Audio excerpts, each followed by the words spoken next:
എല്ലാവർക്കും നമ്മുടെ പുതിയ വീഡിയോയിലേക്ക് സ്വാഗതം. നമ്മൾ ഇന്നത്തെ വീഡിയോയിൽ പോസ്റ്റ് ഓഫീസിന് കീഴിൽ വന്നിട്ടുള്ള ലേറ്റസ്റ്റ് അവസരത്തെ പറ്റിയാണ് പറയുന്നത്. വീഡിയോ കിടക്കുന്നതിന് മുന്നേ നമ്മളുടെ ചാനൽ കാണുന്നവർ സബ്സ്ക്രൈബ് ചെയ്തേക്കുക. അതുപോലെ തന്നെ ഈ വീഡിയോ ഇഷ്ടപ്പെട്ടിട്ടുണ്ടെങ്കിൽ വീഡിയോ ലൈക്ക് ചെയ്യുക, വീഡിയോ മാക്സിമം ഷെയറും കൂടെ ചെയ്തേക്കുക. ഈ ഒരു വേക്കൻസിക്ക് അപ്ലൈ ചെയ്യാനുള്ള അവസാന തീയതിയായിട്ട് വരുന്നത് ജനുവരി 2, 2026 അതുപോലെ തന്നെ അപ്ലൈ ചെയ്യാനുള്ള ഏജ് ലിമിറ്റ് വരുന്നത് 56 വയസ്സാണ്. വിദ്യാഭ്യാസ യോഗ്യതയായിട്ട് പറയുന്നത് SLC ആണ്. Group C non gazetted non ministerial post ആണ്. ലെവൽ 2 സാലറി സ്കെയിലിൽ വരുന്ന അവസരമാണ്. 19,900 ടു 63,200 എന്നൊരു സാലറി സ്കെയിലാണ് വരുന്നത്.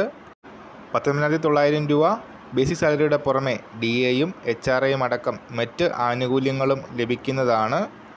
ആപ്ലിക്കേഷൻ ഫോമിൻ്റെ ഫോമാറ്റ് വെബ്സൈറ്റിൽ അവൈലബിൾ ആണ്. അപ്പോൾ വേക്കൻസികൾ വന്നിരിക്കുന്നത് സ്റ്റാഫ് കാർ ഡ്രൈവറിൻ്റെ ഒരു വേക്കൻസിയാണ് വന്നിരിക്കുന്നത്. ഡെപ്യൂട്ടേഷൻ അല്ലെങ്കിൽ അബ്സോർപ്ഷൻ ബേസിലാണ് സെലക്ഷൻ നടക്കുന്നത്. നിലവിൽ ഗ്രൂപ്പ് സി പോസ്റ്റുകളിൽ വർക്ക് ചെയ്യുന്നവർക്കാണ് അപ്ലൈ ചെയ്യാനായിട്ട് അവസരമുള്ളത്. വിദ്യാഭ്യാസ യോഗ്യതയായിട്ട് SLC മതിയാവും. സോ ഇൻട്രസ്റ്റ് ഉള്ളവർ വെബ്സൈറ്റ് ചെക്ക് ചെയ്യുക. ജനുവരി 2 മുൻപായി അപ്ലൈ ചെയ്യുക. ഈ ഒരു കാര്യം നമ്മൾ ഇന്നത്തെ പുതിയ വീഡിയോയുമായിട്ട് ഉടനെ കാണാം.